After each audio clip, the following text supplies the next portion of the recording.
चलिए चलते हैं क्वेश्चन नंबर 8 की तरफ। इस क्वेश्चन में दिया है कि same size of images are formed by a convex lens when the object is placed at 20 centimetre और एट 10 सेंटीमीटर। यानी कि हम ऑब्जेक्ट को चाहे 20 सेंटीमीटर पे रखें चाहे 10 सेंटीमीटर पे रखें, जो मैग्निफिकेशन है वो एक समान है। मैग्नीट्यूड ऑफ मैग्निफिकेशन की बात की जा रही है। तो हम यहां पे जानते हैं कि मैग्निफिकेशन जो लेंस का होता है उसका फॉर्मूला होता है v/u। मैग्नीट्यूड की बात करें तो हो जाएगा मॉड ऑफ v/u। अब यहां पे v को एलिमिनेट करके फोकल लेंथ ला सकते हैं कि हम लेंस इक्वेशन से लिख सकते हैं 1 - v - 1/u is equals to 1/f। So 1/v will be equal to 1/f plus 1/u। तो यहां से v मिल जाएगा आपके पास fu फू अपॉन f प्लस u। तो यहां से आपको इन दोनों इक्वेशन से आपको मिल जाता है दैट मैग्निफिकेशन का मॉड इज इक्वल टू कितना हो जाएगा, u से डिवाइड करेंगे तो f upon f plus u। ये आपको मिलता है मॉड, और दोनों ही केसेस में हमें मैग्निफिकेशन को इक्वेट करना है। तो यहां से आप लिखेंगे f upon f minus 10 is equal to f upon f minus 20। तो यहां पे देख सकते हैं क्लियरली कि मॉड जो है यदि माइनस से खुलेगा तभी ये बराबर हो सकते हैं, नहीं तो ये बराबर नहीं हो सकते हैं। ठीक है, तो यहां पे आप लिख देंगे कि f upon f minus 10 is equal to f upon 20 minus f। तो f से f चला गया, डिनोमिनेटर्स को इक्वेट कर देंगे। So f minus 10 is equal to 20 minus f। So 2f is equal to 30, f is equal to 15। तो f की value जो है आपको 15 मिल जाती है। आगे चलते हैं क्वेश्चन नंबर 9 की तरफ, जिसमें दिया हुआ है कि एक डबल कन्वेक्स लेंस है जिसकी पावर है P और सेम रेडियस ऑफ कर्वेचर है दोनों सरफेसेस की। The radius of curvature of the surface of a plano convex lens made of the same material with power 1.5 P is. तो question कुछ ऐसा है कि हमारे पास यदि एक बाय कॉन्वेक्स लेंस है जिसका रेडियस ऑफ कर्वेचर R और R है दोनों का, तो इसकी पावर क्वेश्चन में कहा है पाई जाती है P के बराबर। तो लिख सकता हूं power P is equal to 1/f is equal to mu minus 1/r minus 1/r। तो ये आपको मिल जाएगा power P is equal to mu minus 1 into 2/r। Equation number 1। अब क्वेश्चन में कहा है कि एक प्लेनो कॉन्वेक्स लेंस है। एक कैसा लेंस है? प्लेनो कॉन्वेक्स लेंस है और जिसका रिफ्रैक्टिव इंडेक्स इसके रिफ्रैक्टिव इंडेक्स के समान है, लेकिन रेडियस अलग है। रेडियस इसका अलग है, r डैश है, और इसकी पावर पाई जाती है 1.5 p के बराबर। p ये वाला p, तो मैं यहां पे लिख सकता हूं 1. इसका जो पावर है p dash is equal to 1/f dash is equals to mu minus 1/r1 minus infinity. तो यहां से इसकी पावर निकल के आती है mu minus 1 divided by r dash, और क्वेश्चन में कहा है कि इसकी पावर जो है 1.5 p के बराबर है। तो ये लिख सकता हूं ये किसके बराबर है? 1.5 p के। अब इस इक्वेशन को और इस इक्वेशन को आपस में आप डिवाइड कर दीजिए। So 1.5 p is equal to mu minus 1 divided by r dash, और दूसरी इक्वेशन है p is equal to mu minus 1 into 2/r। Divide करेंगे तो क्या मिलेगा आपके पास? 1.5 is equal to 3/2 is equal to ऊपर पहुंच जाएगा r/2 टाइम्स r डैश। ठीक, ये मिल जाएगा। तो यहां से आपको r डैश से r डैश चला गया, ये 2 से 2 चला गया, तो r डैश की वैल्यू मिल जाएगी r/3। सो r डैश की वैल्यू r/3 हमें प्राप्त होने वाली है। ये ऑप्शन यहाँ पे सही हो जाएगा। अब हम चलते हैं आगे नेक्स्ट क्वेश्चन की तरफ, क्वेश्चन नंबर 10। इसमें दिया है कि पॉइंट लाइक ऑब्जेक्ट है जिसको 1 मीटर दूर रखा है कॉन्वेक्स लेंस से ऑफ फोकल लेंथ 0.5 मीटर। एक प्लेन मिरर भी रखा है 2 मीटर दूर उस लेंस से। तो पोजीशन और नेचर बताना है फाइनल इमेज का जो पूरे सिस्टम से बनने वाली है। तो हमारे पास एक कॉन्वेक्स लेंस है इस तरीके से। इस कॉन्वेक्स लेंस की फोकल लेंथ जो है वो 0.5 मीटर है, और यहां से 1 मीटर दूरी पर रखा हुआ है एक ऑब्जेक्ट O, और इस लेंस से 2 मीटर दूर रखा हुआ है हमारा मिरर। 2 मीटर दूर रखा है मिरर इस तरीके से। This is at a distance of 2 metre. तो हमें फाइनल इमेज बनानी है यहां से, यानी कि लेंस से इमेज, फिर मिरर से इमेज और फिर लेंस से इमेज। तो पहले हम पहली इमेज की बात करते हैं। पहली इमेज कैसे बनेगी, तो 1/v1 minus 1/u1 is equal to 1/2। तो ये आपको मिल जाती है कि 1/v1 plus 1 is equal to 2। तो v की वैल्यू आपको मिल जाती है 1, v1 की वैल्यू 1। यानी पहली इमेज जो इस लेंस से बनेगी वो 1 मीटर की दूरी पर बननी चाहिए। यहां पे बनेगी आपकी इमेज नंबर 1। आप वैसे भी बता सकते थे कि 2f भी ऑब्जेक्ट रखा है तो 2f पे इमेज बनेगी। अब ये जो इमेज है ये इस मिरर के लिए ऑब्जेक्ट का काम करेगी, ऐसा हम इसको कह सकते हैं। तो यदि I1 की दूरी जो है 1 मीटर के बराबर है तो मैं कह सकता हूं कि इमेज इसके पीछे बनने वाली है 1 मीटर I2। अब I2 जो है इस लेंस के लिए क्या करेगी, एक ऑब्जेक्ट का काम करेगी। ऐसा क्यों हो रहा है कि ऑब्जेक्ट इमेज के बीच का, इसके लिए ऑब्जेक्ट का काम कर रही है। अब इसके लिए कोई इसको पता थोड़ी है कि पहले ये रखा है पहले ये रखा है। अब देखिए कि लाइट कैसे जा रही होगी, लाइट यहां से निकल रही होगी और जा रही होगी ऐसे। अब लाइट जाते हुए क्या होगी, इस मिरर से टकराएगी, मिरर से टकराएगी तो रिफ्लेक्ट होगी, रिफ्लेक्ट होगी तो ऐसे जाएगी और जो है इसको एक्सटेंड करने पर यहां पर मिलेगी। अब ये लाइट जो है इस लेंस में जाके टकराएगी, इसलिए हम कह रहे हैं कि ये जो इमेज है इसके लिए एक ऑब्जेक्ट का काम करेगी। तो मैं दोबारा से लेंस इक्वेशन लगा सकता हूं। देखिए कैसे लगाएंगे। हमारे पास ये लेंस है, ये हमारे पास ऑब्जेक्ट है एक तरीके से, ऑब्जेक्ट I2, और ये कितनी दूरी पर रखा हुआ है देख लेते हैं। यहां से 2 मीटर, ये 3 मीटर दूरी पे रखा है, 3 मीटर, और ये आ रहा है कुछ ऐसे। तो हमें बताना है इसकी इमेज जो है कहां पर बनने वाली है। सो 1/v माइनस 1/u, इसको लिख देंगे -3 इज इक्वल टू 1/f, यानी कि 1/2। तो ये आपको मिल जाएगा 1/v is equal to 2 minus 1/3, यानी कि 5/3, यानी कि v की वैल्यू आपको मिल जाएगी 3/5 इज इक्वल टू 0.6 मीटर। यानी कि लेंस से बात करें, लेंस से 0.6 मीटर की दूरी पर आपको मिल जाएगी कि इसका इमेज बन रहा होगा। यानी कि यहां से ये वाली जो डिस्टेंस है 0.6 मीटर आपको मिलेगा। तो मिरर से यदि बताएं तो मिरर से यहां तक की डिस्टेंस 2 है, तो यहां से 0.6 और नाप लीजिए तो आपको मिरर से मिल जाएगा कि 2.6 मीटर दूर जो है इमेज बन रही होगी। 2.6 मीटर फ्रॉम द मिरर, क्योंकि एक्चुअल में रे वहां पे पहुंची है तो हमें एक रियल इमेज मिल रही होगी।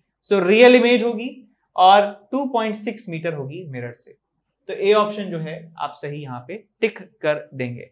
आगे चलते हैं क्वेश्चन नंबर 11 की तरफ। इसमें दिया है कि एक ऑब्जर्वर है जो 45 मीटर के ऊपर एक होल में से देखता है और उसको यहां से आने वाली जो रे हैं वो पहुंच जाती है इसकी आंखों में। अब क्या कहते हैं ये कि 30 सेंटीमीटर तक इस बीकर में लिक्विड भर दिया जाता है। तो इस बीकर में आप क्या करते हैं, लिक्विड भर देते हैं 30 सेंटीमीटर तक एक लिक्विड भर दिया जाता है और लिक्विड का जो रिफ्रैक्टिव इंडेक्स है वो म्यू के बराबर है। और क्वेश्चन में कहा है कि अब यहां से देखने पर इसे बॉटम नजर आता है। इसका मतलब क्या है कि बॉटम से जो निकलने वाली लाइट रे हैं, बॉटम से निकलने वाली लाइट रे हैं इसकी आंखों में पहुंच रही हैं। तो हमें यही बताना है कि क्या बताना है कि इसका रिफ्रैक्टिव इंडेक्स कितना होगा, कि पानी को भरने से हमें बॉटम भी दिखने लगा है। बॉटम दिखने का मतलब है कि यहां से जो लाइट रे हैं अब पहुंच रही हैं इसके पास। तो बस यही कैलकुलेशन आपको करनी है, कर सकते हैं, ज्यादा मुश्किल की बात यहां पे नहीं है।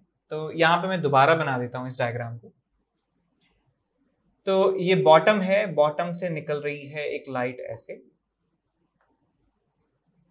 ये हमारा इंटरफेस है जो इस मीडियम का रिफ्रैक्टिव इंडेक्स म्यू, और ये पहुंच रहा है ऐसे इस आंख पे। ये जो डिस्टेंस है ये रेडियस के बराबर है और ये जो है 30 सेंटीमीटर जहां तक पानी भरा है, 30 सेंटीमीटर, ये कितना है 15 सेंटीमीटर। तो आप ये एंगल निकाल सकते हैं, angle of incidence. Angle of incidence आप निकाल सकते हैं कैसे, कि 10I is equal to 15/30 is equals to 1/2। तो tan i आपको मिल गया यहाँ पे। अब ये जो है ये वाला एंगल ये कैसे निकालेंगे, बिकॉज ये वाली हाइट हमको पता है कितनी है 15 सेंटीमीटर और ये वाली डिस्टेंस कितनी है आपके पास 15 सेंटीमीटर। तो मैं ये वाला एंगल निकाल सकता हूँ r निकाल सकता हूँ, या फिर आप चाहें तो ये वाला एंगल निकाल सकते हैं, इसको आप मान लीजिए अल्फा मान लीजिए। तो ये अल्फा है तो ये भी कितना हो जाएगा अल्फा के बराबर, और अल्फा ही क्या है एंगल ऑफ रिफ्रैक्शन है। तो यहाँ पे tan अल्फा की वैल्यू निकाल दीजिए, tan r की वैल्यू कह सकता हूँ, tan r की वैल्यू कितनी आएगी आपके पास 15/15 इज इक्वल टू 1, यानी कि यहाँ से मिल जाएगा आपको r is equal to 45 degree. तो यहाँ से आप लगा सकते हैं स्नेल्स लॉ यहाँ से यहाँ के लिए, that mu into sine I is equal to 1 into sine r कितना है साइन 45 1/√2। तो यहाँ से आपको मिल जाएगा answer mu is equal to 1/√2 into 1/sin i। अब sin i कैसे निकालेंगे tan i से, ये आपको मालूम होना चाहिए कि आपको tan i पता है, ये i मान लीजिए 1 2 है, ये √5 हो जाएगा, तो sin i की वैल्यू आ जाएगी 1/√5। यहाँ से आ जाएगा आपके पास 1/√5 sin i की वैल्यू आ जाएगा आपके पास √5/2। तो म्यू की वैल्यू यहाँ से आप कैलकुलेट कर सकते हैं। ठीक है, अब हम चलते हैं आगे। तो आंसर आ जाएगा आपके पास, सॉल्व करेंगे आपके पास आंसर आ जाएगा 158। ठीक आ जाता है।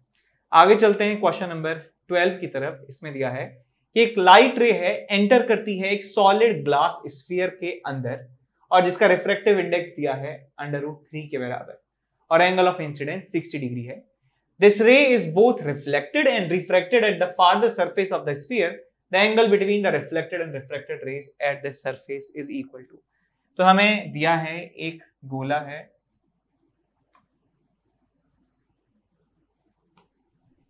मैंने मान लिया कि इस पॉइंट पर लाइट जो है आकर गिरती है। कहीं पर भी आप मान सकते हैं कि कहीं पर भी लाइट गिर रही है, आंसर सेम ही आएगा। ये एंगल जो है क्वेश्चन में दिया है 60 डिग्री पर आकर ये इंसिडेंट होती है। यहां का रिफ्रैक्टिव इंडेक्स √3 है, बाहर एयर मानेंगे तो मैं लिख सकता हूं 1 into sine 60 is equal to mu into sine r। तो यहां से r की वैल्यू आ जाती है 30 डिग्री, यानी कि इस नॉर्मल से, ये क्या है आपका नॉर्मल से 30 डिग्री एंगल बनाते हुए लाइट जो है जाने वाली है। ये एंगल कितना है बेटा नॉर्मल से 30 डिग्री। अब इस सर्कल का स्फीयर का जो सेंटर है वो यहां पर है, स्फीयर के सेंटर से मैं इस पॉइंट पर नॉर्मल गिराता हूं तो ये आपका दूसरा नॉर्मल है, इस सरफेस पर नॉर्मल है। यहां से यहां तक का डिस्टेंस रेडियस के बराबर है, यहां से यहां तक का जो डिस्टेंस है रेडियस के बराबर है, तो ये साइड और ये वाली साइड बराबर है, तो इनके सामने वाले जो एंगल है वो भी बराबर होंगे। तो ये यदि 30 है तो ये एंगल भी 30 होगा। अब मैं ये कह सकता हूं कि ये 30 है और ये लाइट यदि रिफ्लेक्ट होगी तो 30 डिग्री एंगल पर ही रिफ्लेक्ट होनी चाहिए। तो यदि इस पॉइंट पर रिफ्लेक्शन होता है तो वो भी 30 डिग्री एंगल यहां से बनाएगा। अच्छा, अब इस पॉइंट पर जो है हमें देखना है कि नॉर्मल पता चल गया, इंसिडेंट लाइट है तो रिफ्रैक्शन भी होना चाहिए। तो दोबारा से स्नेल्स लॉ लगाऊंगा तो 60 का 30 हुआ था, वैसे ही 30 का 60 हो जाएगा। तो 30 से पड़ा है तो 60 से ये लाइट निकलने वाली है, तो इस नॉर्मल से 60 डिग्री ये लाइट बनाएगी। अब बेटा यहाँ पे क्या कीजिए, आप टेंजेंट बना दीजिए। यहाँ पे क्या कीजिए, टेंजेंट बनाइए, बिकॉज हमें एंगल निकालना है इसके और इसके बीच में। तो ये 30 है तो ये कितना हो जाएगा आपके पास 60, ये 60 है तो ये कितना हो जाएगा आपके पास 30। तो मैं कह सकता हूं इन दोनों लाइट रेज के बीच में जो एंगल है वो कितना हो जाएगा आपके पास 90 डिग्री। तो 90 डिग्री हमारा आंसर हमें मिल। बात चलते हैं क्वेश्चन नंबर 13 में। इसमें दिया हुआ है, अच्छा सवाल है ये, कि एक स्मॉल सोर्स है लाइट का, और वो कुछ डेप्थ पर रखा है below the surface of the water of refractive index 4/3 का, उसमें वाटर भरा है। लार्ज क्रॉस सेक्शनल एरिया है, नेग्लेक्टिंग एनी रिफ्लेक्शन को नेग्लेक्ट करना है। तो आपको बताना है कि percentage of the light that emerges out of the surface. तो क्वेश्चन कुछ ऐसा है कि आपके पास एक क्या है, कंटेनर है, कंटेनर में भरा हुआ है लिक्विड, कंटेनर में भरा हुआ है लिक्विड, और इस कंटेनर के बीचों बीच रखा हुआ है एक लाइट का सोर्स रखा हुआ है यहां। तो लाइट का सोर्स है बेटा, तो ये हर दिशा में लाइट जो है वो इमिट करता है, ये हर डायरेक्शन में लाइट जो है इमिट करता है इस तरीके से। तो मैं यहाँ पे ये दिखा सकता हूं कि लाइट जो है एक कोन की शेप लेते हुए इस सरफेस से बाहर निकलती है और ये सर्कल ऑफ इल्यूमिनेशन यहाँ पर बनता है। सर्कल ऑफ इल्यूमिनेशन आपने ये पढ़ा होगा और आप ये भी जानते होंगे कि ये कोन की शेप में ये जो लाइट है ये बाहर निकलती है। ये वाला जो पार्ट है ये डार्क होता है, ये वाला पार्ट भी डार्क होता है, सिर्फ इतने पार्ट से ही लाइट निकलती है। उसका रीजन इसलिए है बिकॉज यहां पर पड़ने वाली जो लाइट है उसमें TIR हो जाता है, यानी कि ऑलमोस्ट ग्रेजिंग हो जाती है, लिमिटिंग कंडीशन यहाँ पे फॉलो होती है। तो यहाँ पे पड़ने वाली लाइट जो है ऐसे चली जाती है और इसके बाद यदि कोई लाइट पड़ती है ऐसे तो वो रिफ्लेक्ट हो जाती है, यानी कि बाहर नहीं जा पाती है। तो बाहर यदि लाइट नहीं जाएगी, हमारी आंखों में नहीं पड़ेगी, हम बाहर इंतजार कर रहे हैं आंखों को लेकर, आंखों में लाइट नहीं जा रही है, तो हम कहेंगे कि ये हिस्सा जो है डार्क है। जो पार्ट लाइट को इमिट नहीं करता उसे हम डार्क कहते हैं, उसे हम ब्लैक कहते हैं। ठीक है, तो ये बात समझ में आ गई। तो हम पहले क्या करते हैं कि आप पहले निकालिए, क्या निकालिए कि ये एंगल कितना है। ये एंगल जो है, मैं पेन बदल लेता हूं एक बार,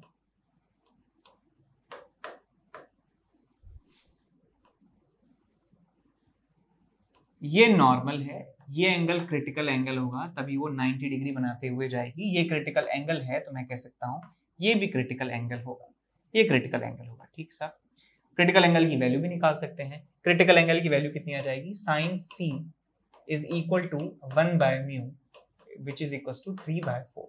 तो साइन C की वैल्यू भी हमें यहाँ पे मिल जाती है।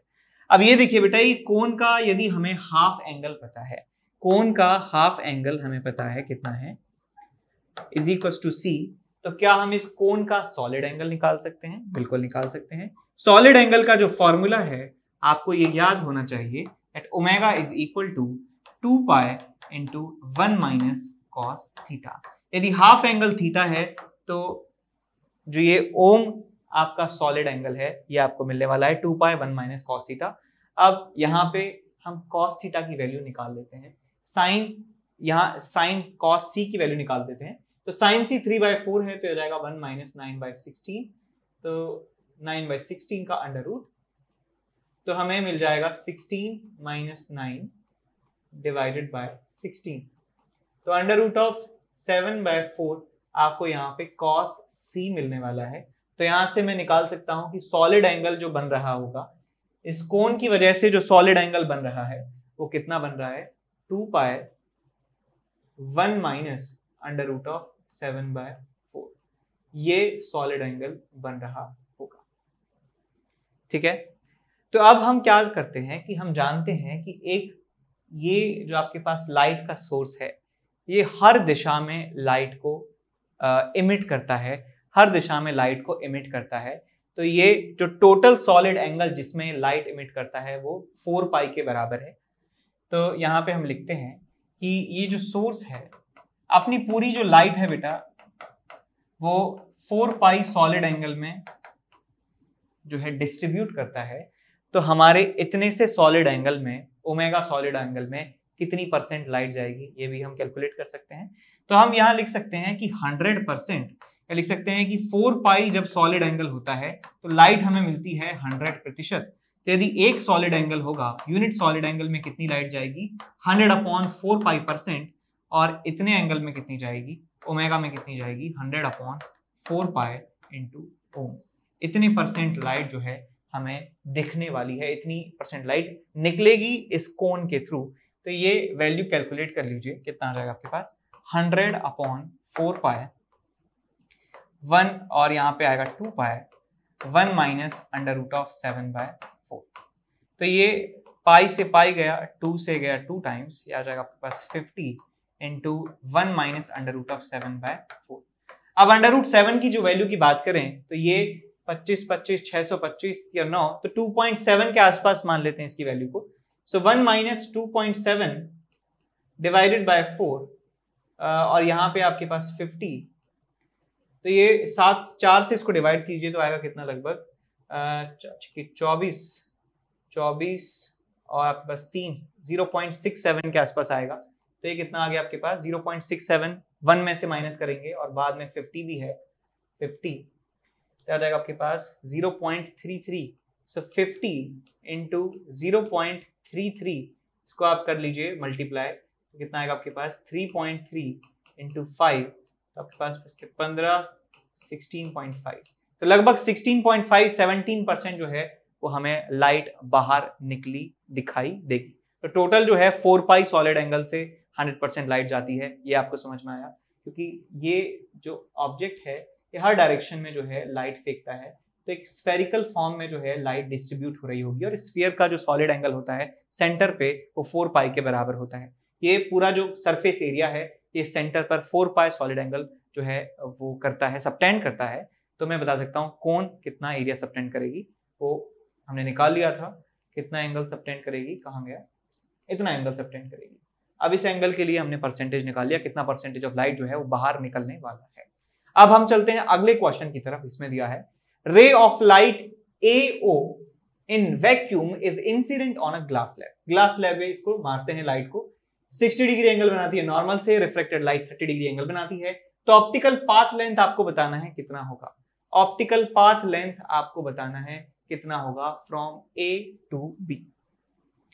तो यहां पे देखिए बेटा कि यहां से यहां तक का जो डिस्टेंस है वो कितना हो जाएगा, ये 60 है, तो ये एंगल भी कितना हो जाएगा 60 डिग्री। तो यहां पे मैं लगा सकता हूं cos 60, तो यहां लिख सकते हैं cos 60 degree is equal to length A upon AO। तो हमें AO जो डिस्टेंस है मिल जाती है कितनी, A upon cos 60 1/2 is equal to 2A।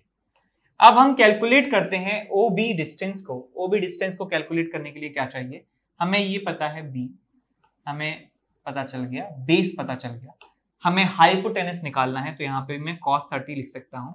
So cos 30 which is √3/2 is equals to base upon hypotenuse OB। तो यहां से आपको OB की वैल्यू मिल जाती है 2B/√3। OB मिल गया। अब एक बार आप रिफ्रैक्टिव इंडेक्स निकाल लीजिए, इस मीडियम का कितना होगा। तो यहां पे मैं लिख सकता हूं 1 into sine 60 is equals to mu into sine 30। तो यहां से म्यू की वैल्यू आपको मिल जाएगी √3। अब हमें निकालना है ऑप्टिकल पाथ। ऑप्टिकल पाथ आपको निकालना है, तो ऑप्टिकल पाथ आपको मिलेगा AO plus mu times O into B। तो AB की जो वैल्यू है कितनी है 2A के बराबर, प्लस म्यू की वैल्यू कितनी है √3 इंटू OB की वैल्यू कितनी है 2B/√3। तो यहाँ से √3 से √3 कट जाएगा, आपको मिलेगा 2A प्लस 2B। ये ऑप्टिकल पाथ जो है यहाँ से कैलकुलेट हो जाएगा, डी ऑप्शन हमारा सही हो जाएगा। तो ऑप्टिकल पाथ जो है वैसे ये आता है वेव ऑप्टिक्स में, जब हम स्लैब लगाते हैं किसी स्लिट के आगे तब ऑप्टिकल पाथ जो है आपको बताया होगा। आगे चलते हैं क्वेश्चन नंबर 15 की तरफ। इसमें दिया है कि एक ट्रांसपेरेंट सॉलिड सिलिंड्रिकल रॉड है, इसका रिफ्रैक्टिव इंडेक्स 2/√3 है। It is surrounded by air. A light ray is incident at the midpoint of one end of the rod as shown in figure. The incident angle theta for which the light ray grazes along the wall of the rod. तो इस wall के लिए जो है grazing, हमें जो है graze कर जानी चाहिए हमारी लाइट, तो हमें ये एंगल थीटा कैलकुलेट करना है। तो हम यहाँ पे रिवर्स जो है कैलकुलेशन करने वाले हैं। देखिए यहाँ पे क्या हो रहा है, ये मान लेते हैं एंगल जो है वो एंगल अल्फा के बराबर है, और ये एंगल कितना हो जाएगा आपके पास 90 माइनस अल्फा। तो मैं कह सकता हूं कि एक लाइट रे जो है, ये वाली लाइट रे, ये 90 माइनस अल्फा एंगल बनाते हुए आती है और 90 डिग्री पे इसको मोड़ देती है। तो यहां पे हम लिखेंगे mu into sine of 90 minus alpha is equal to 1 into sine 90।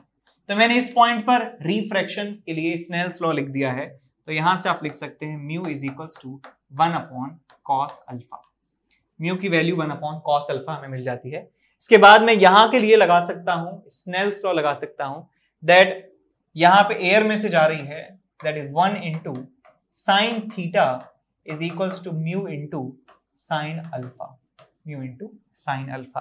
तो म्यू पता है मुझे, और साइन अल्फा को भी निकाल सकते हैं, साइन अल्फा को भी निकाल सकते हैं। अच्छा, म्यू की वैल्यू तो हमें पता है ना, म्यू की वैल्यू है 2/√3। तो यहां से आपको मिल जाएगा cos alpha is equal to √3/2।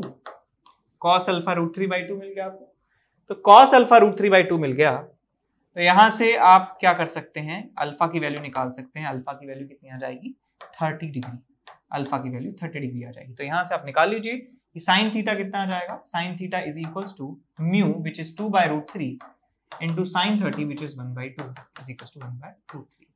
तो साइन थीटा की वैल्यू 1/√3 आ जाएगी, थीटा की वैल्यू साइन इनवर्स 1/√3 आपको मिल जाएगा।